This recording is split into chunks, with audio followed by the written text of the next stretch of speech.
OpenAI shocked the world last November with ChatGPT, and OpenAI is not only creating models, it's creating the future. So Sam, it's an honor to have you on the podcast. Thanks a lot for having me. It's great to be here. How does it feel to spearhead this revolution? It's definitely a little surreal. It is. It's like a very exciting moment in the history of technology, and to get to work with the people who are creating this is a great honor, and I can't imagine anything more exciting to be doing. No, I can't imagine. It's definitely a lot. I can see that. Now, big picture, what's the vision of the world where humans and AI coexist? Well, one thing that we believe is that you have to answer that question empirically. There's been a lot of philosophizing about it for a long time. Very smart people have had very strong opinions. I think they've all been wrong, and it's just a question of how wrong. And the course that a technology takes is difficult to predict in advance. I love that Alan Kay quote that the best way to predict the future is to invent it.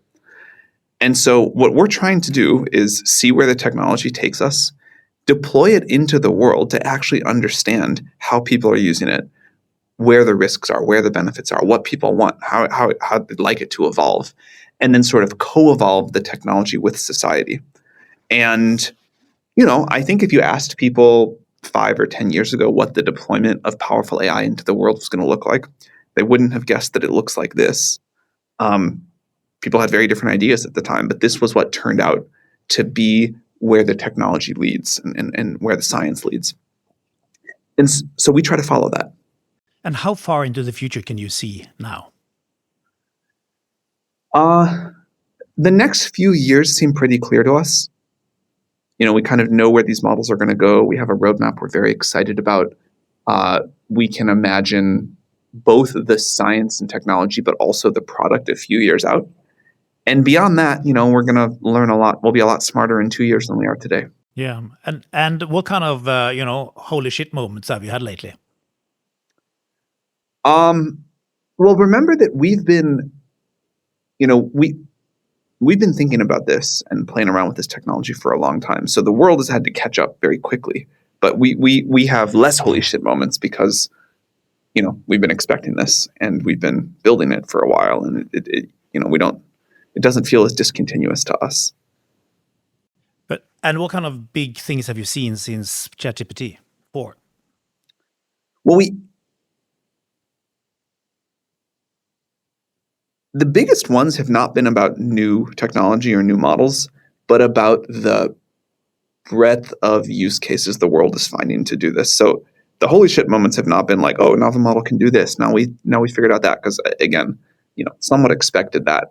But seeing how much people are coming to rely on these models to do their work in their current form, which is very imperfect and broken. We're the first to say these models are still not very good.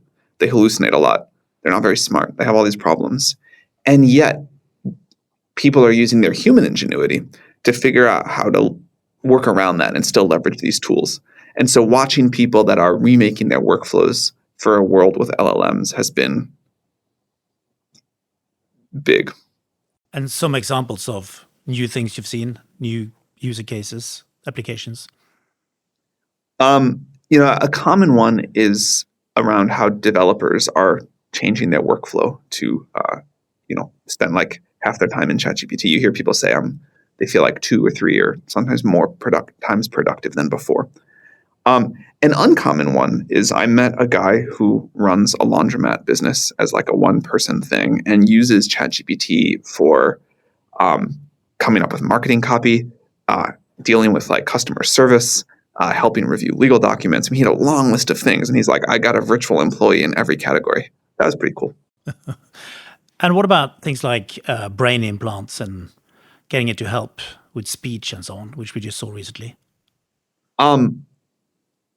I'm very excited about neural interfaces, but I am not currently super excited about brain implants. I don't feel ready to want one of those. I would love a device that could like read my mind, but I'd like it to do that without having to put a hole in my skull, and I think that's possible. How? Oh, there's many technologies depending on what you'd want, but there's a whole bunch of companies working on trying to sort of like read out the words you're thinking without requiring a physical implant. Now, a few years ago, nobody had heard about OpenAI. Now, everybody's heard about it. You are, one of the most famous people on earth. But so how many people are you at OpenAI now? 500 or so. And what do these 500 people actually do? It's a mix. So there's a large crew that's just doing the research, like trying to figure out how we get from the model we have today, which is very far from an AGI, to an AGI, and all of the pieces that have to come together there. So scaling the models up, coming up with new methods, that whole process. There's a team that makes the product and figures out also how to scale it. There's a sort of traditional Silicon Valley tech company go-to-market team. There's a very complex legal and policy team that does all of the work you'd imagine there. Yeah. And so your priorities as a CEO now, how do you spend your time? I kind of think about the buckets of what we have to do in research, product, and compute on the technical side, and then that's sort of the work that I think I enjoy the most and where I can contribute the most. And then I spend some of my time on policy and sort of social impact issues, for lack of a better word. And then the other things I spend less time on, but we have great people that run the other functions. Now, your mission has been to ensure that the general intelligence benefits all of humanity. What's the biggest challenge to this, you think? A couple of thoughts there. One, I'm reasonably optimistic about solving the technical alignment problem. We still have a lot of work to do, but I feel better and better over time, not worse and worse. The social part of that problem, how do we decide whose values we align to? Who gets to set the rules for this? How much flexibility are we going to give to each individual user and each individual country? We think the answer is quite a lot, but that comes with some other challenges in terms of how they're going to use these systems. That's all going to be difficult, to put it lightly, for society to agree on. And then how we share the benefits of this, what we use these systems for, that's also going to be difficult to agree on. Kind of the buckets I think about here are, we've got to decide what global governance over these systems as they get super powerful is going to look like, and everybody's got to play a role in that. We've got to decide how we're going to share the access to these systems, and we've got to decide how we're going to share the benefits of them. There's a lot of people who are excited about things like UBI, and I'm one of them, but I have no delusion that UBI is a full solution or even the most important part of the solution. Like, people don't just want handouts of money from an AGI. They want increased agency. They want to be able to be architects of the future. They want to be able to do more than they could before. And figuring out how to do that while addressing all of the sort of, let's call them disruptive challenges, I think that's going to be very important, but very difficult. How far out is true AGI? I don't know how to put a number on it. I also think we're getting close enough that the definition really matters, and people mean very different things when they say it.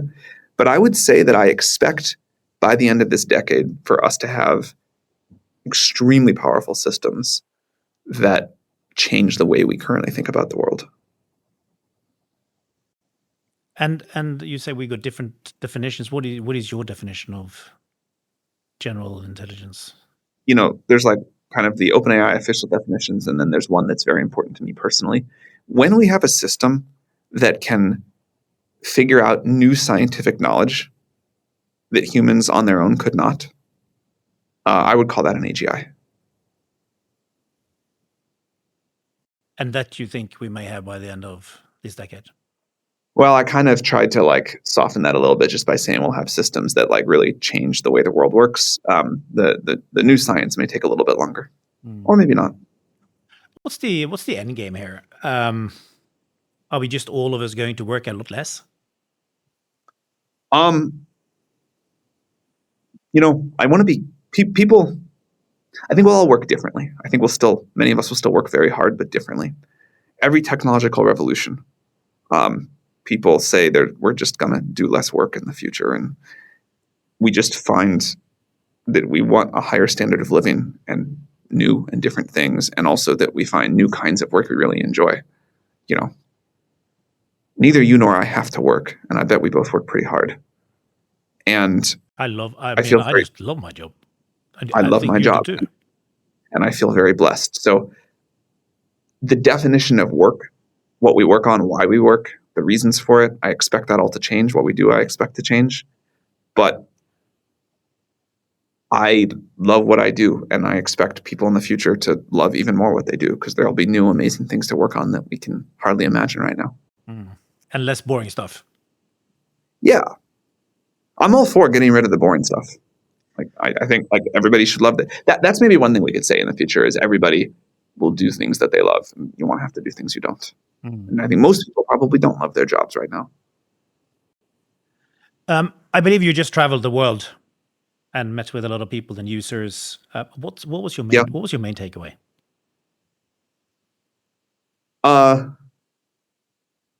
The level of excitement about the future and what this technology is going to do for people around the world in super different cultures and super different contexts was just very, very different than I expected. Like it was like overwhelming in the best way. Any difference between geographies or industries? There's definitely yeah, like in the developing world, people are just focused on what this can do economically right now. And in the more developed world, there's much more of a conversation about what the downsides are going to be and how this is going to disrupt things. And there's still excitement, but it's tempered more by fear. That was a striking change, a difference. Do you think it will lift up the poor part of the world? Yeah, I really do. I think it's going to make everybody richer, but I think it positively impacts poor people the most. And I think this is true for most kinds of technology. But it should be particularly true for the democratization of intelligence. You or I can afford to pay a super highly compensated expert if we need help, but a lot of people can't. And to the degree that we can make, say, great medical advice available to everyone, you and I benefit from that too, but less than people who just can't afford it at all right now. And what would potentially prevent this from happening? Well, we could be wrong about the trajectory that technology is on. I think we are on a very smooth exponential curve that has much, much further to go. But, we could be like missing something. We could be drinking our own Kool-Aid. We could hit a brick wall soon. I don't think we're going to. I think we have some remarkable progress ahead of us in the next few years. But yeah, we could somehow be wrong for a reason we don't understand yet. What is it doing to the global balance of power?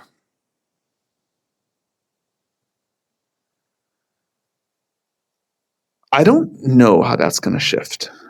I'm not sure anyone does, but I certainly don't think that's something that I'm particularly well qualified to weigh in on. But it just seems like it's so key now to the weapon race, the medical race, the self-driving vehicle race, just all these races. But it's also available pretty broadly. Like one of the things that we think is important is that we make GPT-4 extremely widely available. Even if that means people are going to use it for things that we might not always feel are the best things to do with it. But, we have a goal of globally democratizing this technology. And as far as we know, GPT-4 is the most capable model in the world right now. And it is available to anyone who wants to pay what I think are the very cheap API rates. Now, anyone is not quite fair. We're blocked we block a handful of countries that the US has embargoes with or whatever, but it's pretty available to the world. But in order to develop it further, you need, you need the right chips, right? And they are not available. You need the right chips. You also need the right people. And I would argue that's even more of a constraint. Like, there are people who can go copy GPT-4, right? Like, we did it fine. Once people know how to do it and know that it's possible, a lot of people will replicate it. But what matters is how you're going to get to like GPT-6 and 7. And also, even more than that, how you're going to get the next set of very different ideas that take you on a different trajectory. Like, everyone knows how to climb this one hill, and we're going to go figure out the next hill to climb.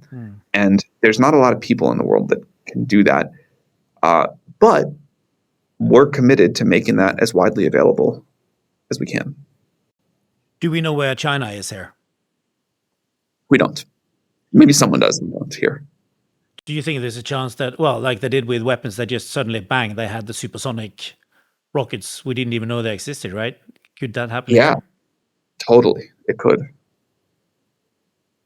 I mean, we're going to work as hard as we can to make sure that we stay in the lead, but we're a little in the dark.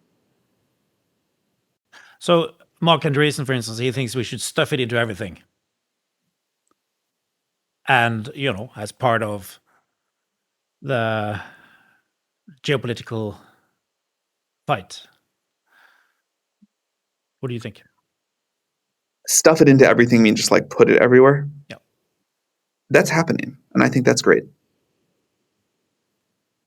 Like, without revealing something I shouldn't, the amount of GPT-4 usage and the number of people, companies that are integrating it into different ways is staggering. It's awesome. Some examples, if you had to reveal something.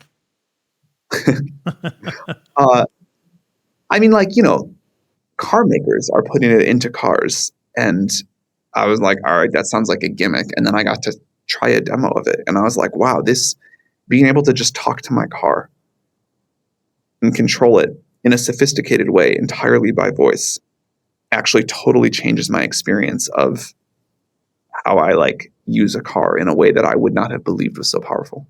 So, for instance, you sit in a car. What do you say? This is probably where I don't want to reveal a partner's plans, but you can imagine a lot of things that you might say. Like the basic stuff is easy. I need to go here, and I'd like to listen to this music, and also, can you make it colder?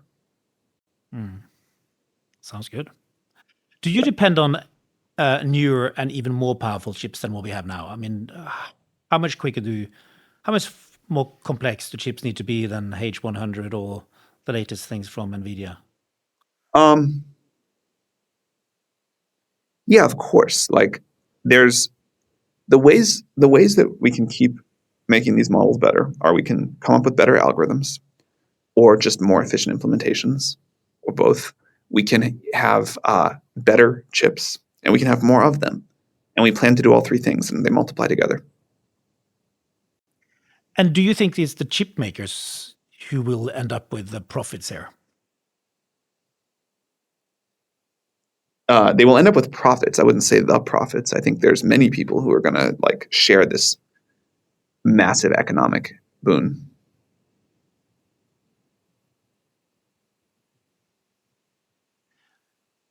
How much does it cost to train these models? I mean, how much have you spent on pre-training models? We don't really talk about exact numbers, but quite a lot. Yeah. And what's the challenge of spending so much money pre-training and then it lasts for a relatively short period of time? In a way, you have to depreciate the whole investment because you need to invest more in the next generation. I mean, how do you think about this? That's true. I don't think there are going to be as many massive pre-trained models in the world as people think.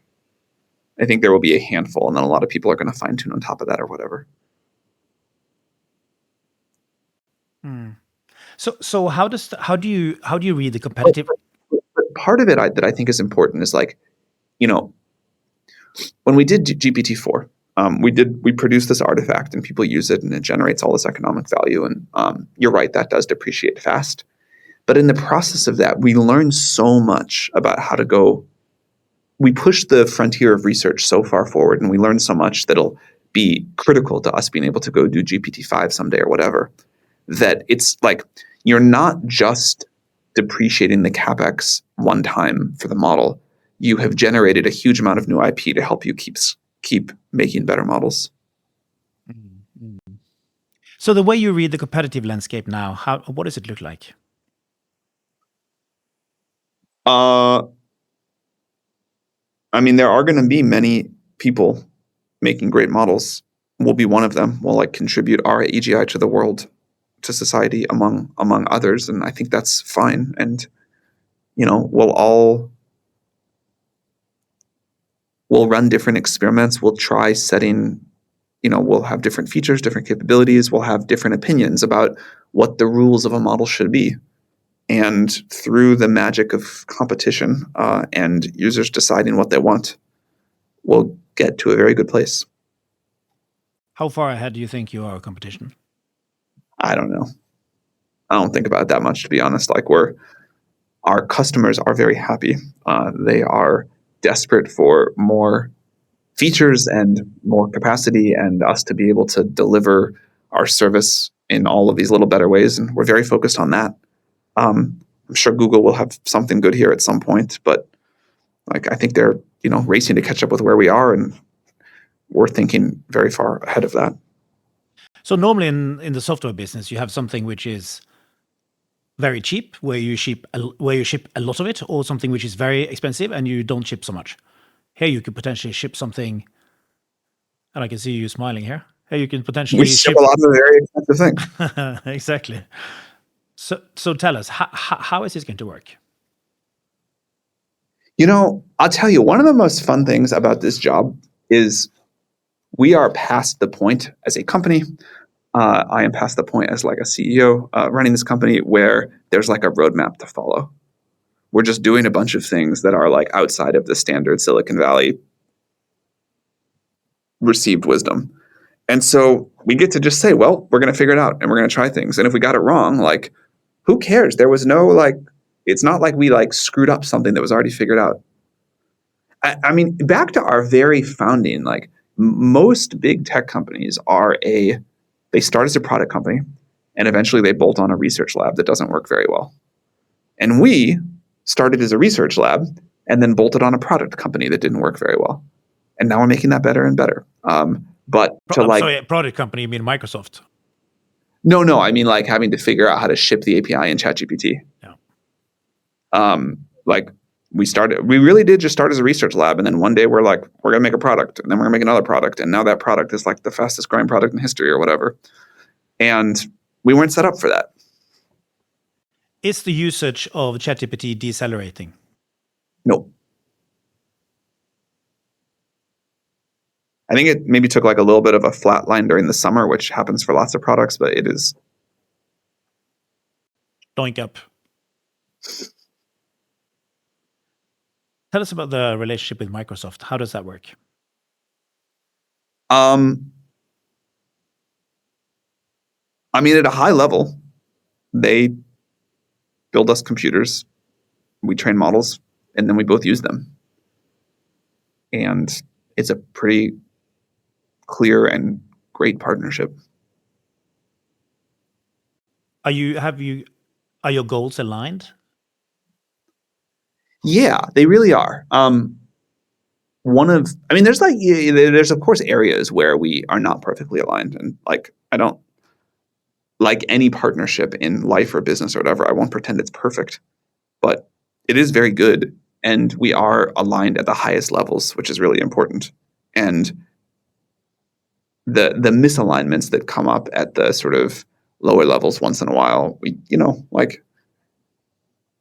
no contract in the world is what makes a partnership good. What makes a partnership good is that when those things happen, Satya and Kevin and I talk and we figure it out. And, there's a good spirit of compromise over a long time. Now, they've been one of the initiators, and I mean, together with you, in terms of self-regulating this space. What can this type of thing be self-regulated? Not entirely. I think it needs to start that way. And I think that's also kind of like how you figure out a better answer. But like governments are going to have to do their own thing here. And, we can provide input to that, but we're not like the elected decision makers of society. And we're very aware of that. And what can governments do? Anything they want. And I think people forget this. Like governments have quite a lot of power. They just have to decide to use it. Yeah, but I mean, so let's say now Europe decides that they're going to regulate you really harshly. I mean, are you just going to say goodbye, Europe? No. Possibly. I don't think that's what's going to happen. Like, I think we have a very productive conversation.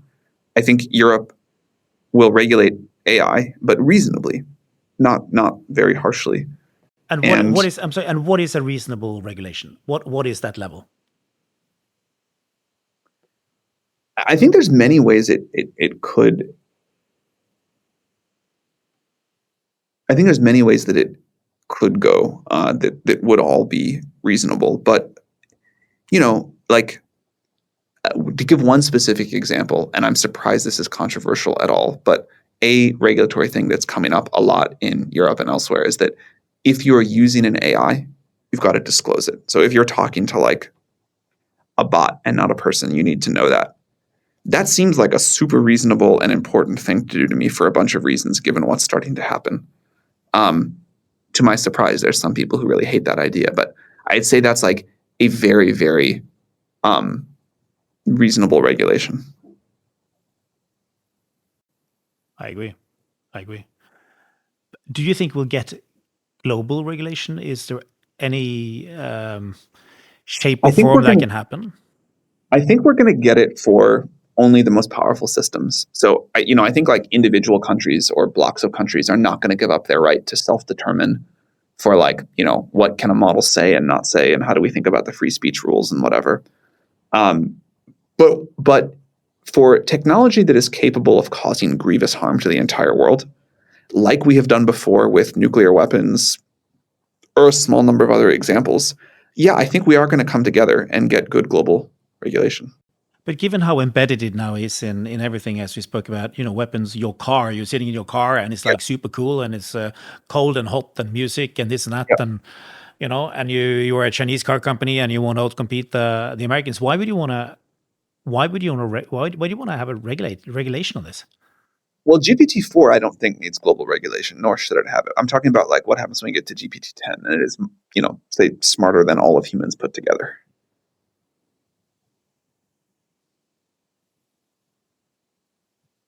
And that's why you think we'll get it? That's when I think we'll get it. When you have the cost of intelligence coming down so dramatically like it is now, what is it going to do to productivity in the world? I mean, it's supposed to go up a lot, right?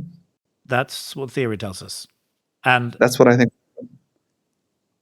So I've told everybody in our company that, hey, we should improve our productivity by 10% over the next 12 months, all of us. And you know how I got the number? Did you ask ChatGPT? No, I just took it straight out of the air. What do you think about that number? Is it low, high? Under ambitious. Under ambitious. What should productivity increase by? How do you measure? The stuff we do. That's not very good measurement, but just the kind of stuff that I produce. How much of your company writes code?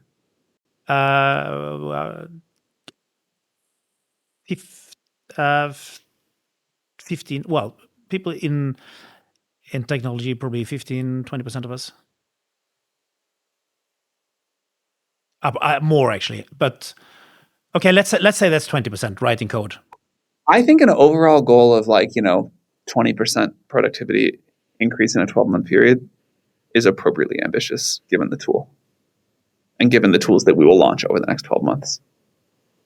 Okay, sounds like I should up the game here a bit. I think so. Yeah, I'll just tell everybody you told me to, so that's fine. It's better to set a goal that is like slightly too ambitious than significantly under ambitious, in my opinion. Yeah. Now, is there like an inherent limitation to what AI can achieve? I mean, is there like a point of no further progress? I couldn't come up with any reasonable explanation of why that should be the case.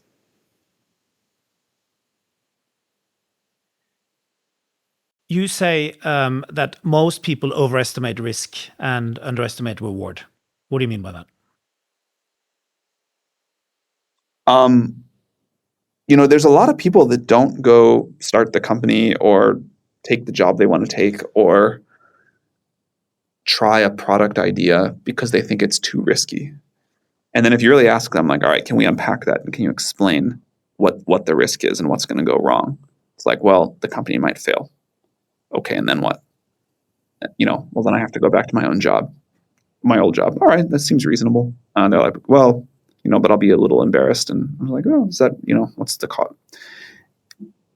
I think like people view that as a super risky thing, and they view staying in a job where they're not really progressing or learning more or doing new things for 20 years as not risky at all. And to me, that seems catastrophically risky, to like miss out on 20 years of your very limited life and energy to try to do the thing you actually want to do. That seems really risky. But it's not thought of that way. Talking about staying in your job, so the leaders and the CEOs, so how is AI going to change the way leaders need to act and behave? Well, hopefully it's going to like do my job. Hopefully the first thing we do with AGI is let it run OpenAI, and I can, go sit on the beach. That'd be great. We don't want to do that for long, but right now it sounds really nice. How do you develop the people in your company? How do you develop your leaders? I think developing leaders tend to fail at the same set of things most of the time. They don't spend enough of their time hiring talent and developing their own teams. They don't spend enough of their time articulating and communicating the vision of their team. They don't spend enough of their time thinking strategically because they get bogged down in the details. And so when I like put a new person in a very senior role, which I always try to do with promotions. I mean, I'm willing to hire externally, but I'd always rather promote internally. I have them over for dinner or go for a walk or sit down or something and say, like, here are the ways you're going to screw up. I'm going to tell you all of them right now. You're going to totally ignore me on this and not believe me, or at least not do them because you're going to think you know better, or, not make these mistakes. But I'm going to put this in writing and hand it to you, and we're going to talk about it in 3 months and in 6 months. And, eventually, I think you'll come around. And they always ignore me and always come around. And I think just like letting people recognize that for themselves, but telling them up front so that it's at least in their mind is very important. What's the most common way leaders screw up? Failing to recruit/promote, and then failing to build a good delegation process. And then as a consequence of those, not having enough time to set strategy because they're too bogged down in the day-to-day and they can't get out of that downward spiral. What does your delegation process look like? 2 things. Number 1, high quality people. Number 2, setting the training wheels at the right height and increasing them over time as people learn more and I build up more trust. Is that the way to manage geniuses? They get researchers. That's a different thing. I was like talking about how to like executives that run the thing. Okay. What about researchers? What about the geniuses? The prima donnas?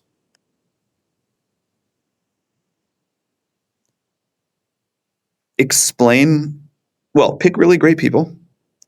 Explain the general direction of travel and the resources that we have available, and kind of at a high level where we need to get to the next level. So, we have to achieve this to go get the next 10 times bigger computer or whatever. And,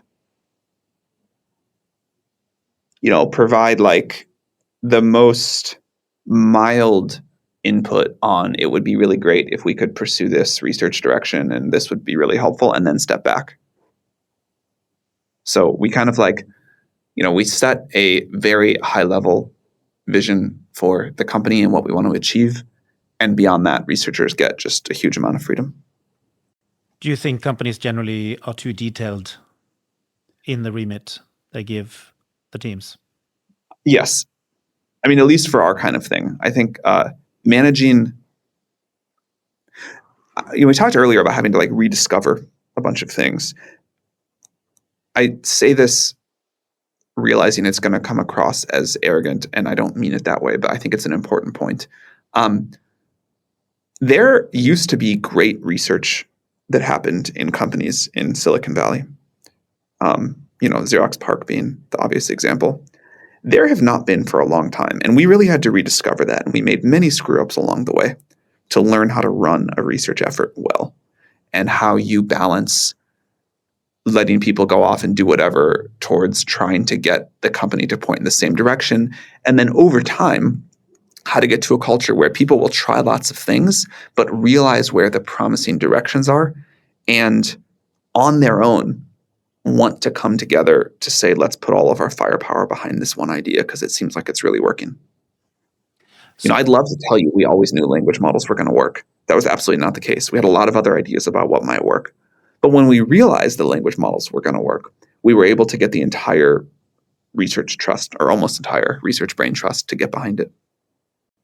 I'm slightly surprised you say that there was no innovation culture in Silicon Valley, because that's a bit contrary to what I thought. So, would you mind just There is an explaining that? innovation.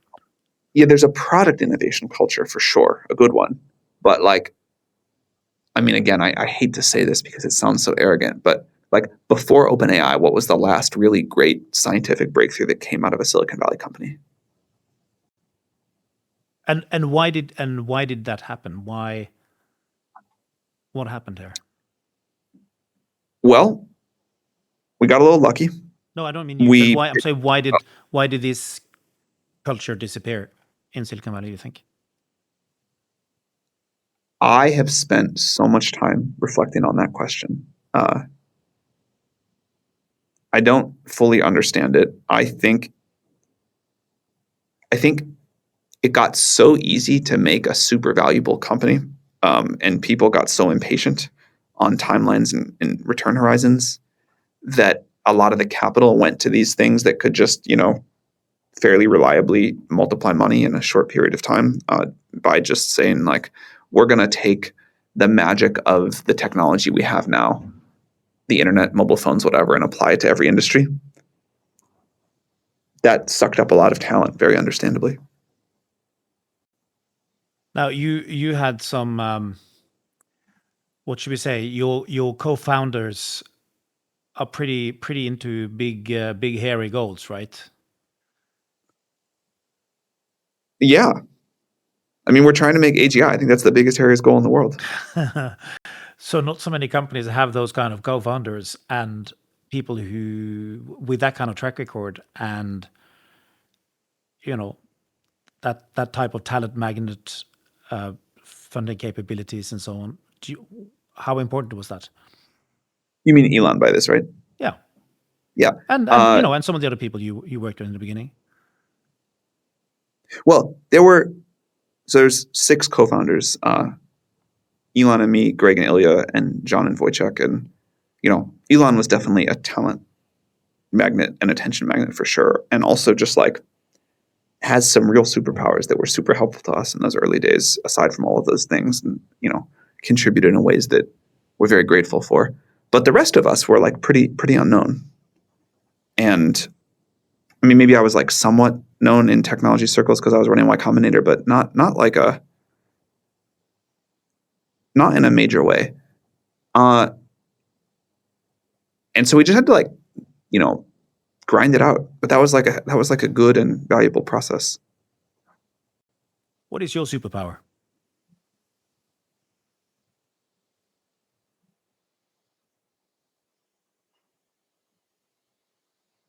I think I'm good at thinking very long term. and not being sort of constrained in like common wisdom. Yeah, you said in Well, I 2000. think I'm good. I think I'm good at evaluating talent. That was like a really helpful thing to learn from Y Combinator. You said in 2016 that long-term thinking is a competitive advantage because almost no one does it. Yeah. I mean, when we started OpenAI and said we're going to build AGI, everybody was like, that's insane. A, it's 50 years away, and B, it's like, the wrong thing to even be thinking about. You should be thinking about this, how to improve this one thing this year. And, also this is like unethical to even say you're working on it because it's like such a science fiction and you're going to lead to another AI winter because it's too much hype. And we just said it's going to take us a while, but we're going to go figure out how to do it. You said you were also good at assessing talent. How do you do it?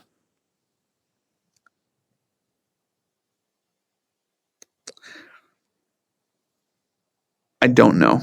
I can't like, I have a lot of practice. So I've got like but I don't have like words for it. I can't tell you like, here's the 5 questions I ask, or here's the one thing I always look for. But, assessing if someone is smart and if they have a track record of getting things done and if they have like novel ideas that they're passionate about, I think you can learn how to do that through thousands of conversations, even if it's hard to explain. Why is Europe so behind generally when it comes to innovation and innovative culture? I'd ask you that. I don't know. Why is it? Well, is it, first of all? Like, well, I guess it is. Look at where the big tech companies are, where the big innovations come. It's certainly behind. It's certainly very behind in like hyperscale software companies. Yeah. There's no question there. It's big fear of failure. It's a cultural thing. There are a lot of things going into that cocktail, I think. The fear of failure thing, and the kind of the cultural environment or backdrop there is huge, no doubt. We funded a lot of European people at YC, and a thing they would always say is like, they cannot get used to the fact that in Silicon Valley failure is tolerated. Yeah. I've failed at stuff big time, and I'm sure I'll fail at stuff in the future. What's the biggest failure so far? Well, I mean, monetarily wise, I've made a lot of big investments that have gone to total, like just, zero, like crater in the ground. But in terms of like time and psychological impact on me, I did a startup from when I was like 19 to 26, worked unbelievably hard, consumed my life, and failed at that. And that was like quite painful and quite demoralizing. And it's like, you learn to get back up after stuff like that, but it's hard. How do you get back up?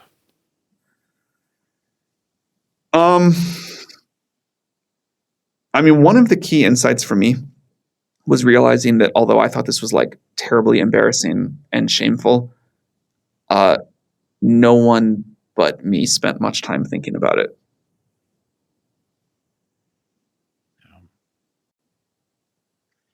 Who do you ask for advice, like personally?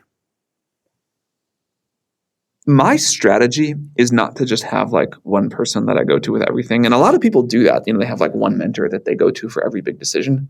But my strategy is to talk to a ton of different people when I'm facing a big decision and try to synthesize the input from all of that. So if I'm facing like a real major strategic challenge for OpenAI, kind of one of these bet the company things, I would bet that, counting people internal and external to the company, I'd talk to 50 people about it. And probably out of, 30 of those conversations, I would hear something interesting or learn something that updates my thinking. And that's my strategy.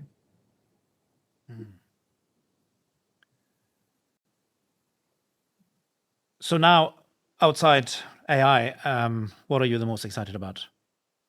Fusion. I think we're going to get Fusion to work very soon.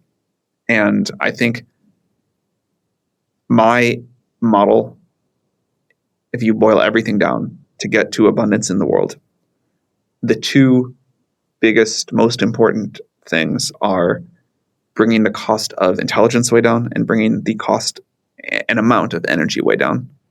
And I think AI is the best way to do the former, and fusion is the best way to do the latter. And in a world where we look at energy that's like less than a penny per kilowatt hour, and more importantly, we can have as much as we want and it's totally clean, that's a big deal. Do you think it's going to solve the climate problem? Yes. We'll have to use it to do other things. Like we'll have to, use some of it to capture carbon because we've already done so much damage. But yes, I do. What about crypto? I am excited for the vision of crypto, and it has so far failed to deliver on that promise.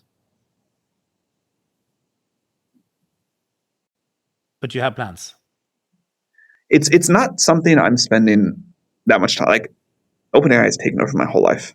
So I can have a lot of plans about OpenAI, and there's other projects that I've invested in or helped start that I feel bad because I don't have much time to offer them anymore.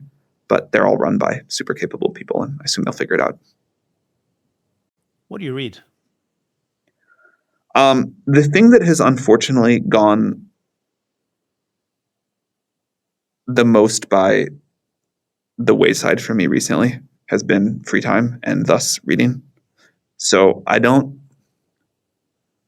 get to read much these days. I used to be a voracious reader, and there was like one year where I read, not fully, but like more than a skim. I read 50 textbooks, and that was like an unbelievable experience. But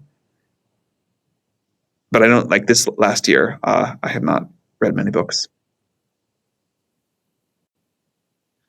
What's the one book young people should read?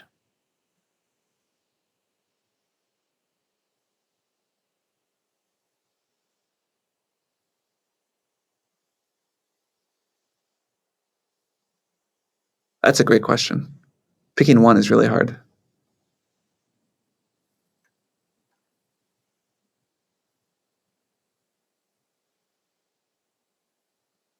I don't think. Man, that's such a good question. I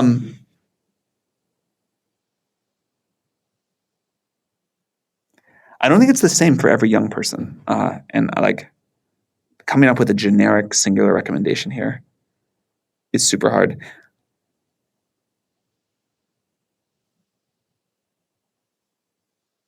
I don't think I can give a faithful answer on this one. It's good. Now we are fast forwarding here. Oh, you know what? Can I actually? I do have. Go. This is not the one for every young person, but I wish a lot more people would read The Beginning of Infinity early on in their career or their lives. The Beginning of Infinity. The Beginning of Infinity. Why? I think. What doesn't matter. We'll find it. I think it's the most inspiring. You can do anything. You can solve any problem, and it's important to go off and do that. It's a very I felt it was like a very expansive book of the way I thought about the world. Well, Sam, I think that's a very suitable place to go in for landing. Now, last one. So fast forward a couple of decades, people sit and reflect on Sam Altman's impact on the tech world and society. What do you hope? What do you hope they'll say? What do you hope your legacy will be? I'll think about that when I'm like at the end of my career. Like right now, my days are spent like trying to figure out why this executive is mad at this one and why this product is delayed and like why our network on our big new training computer is not working and who screwed that up and how to fix it. And it's like very caught up in the like annoying tactical problems. There is no room to think about legacy. We're just trying to go off and like build this thing. Fantastic. Well, good luck with that. It's been an absolutely fantastic conversation, and all the best of luck. And go get them. Great talking to you. Thank you for having me.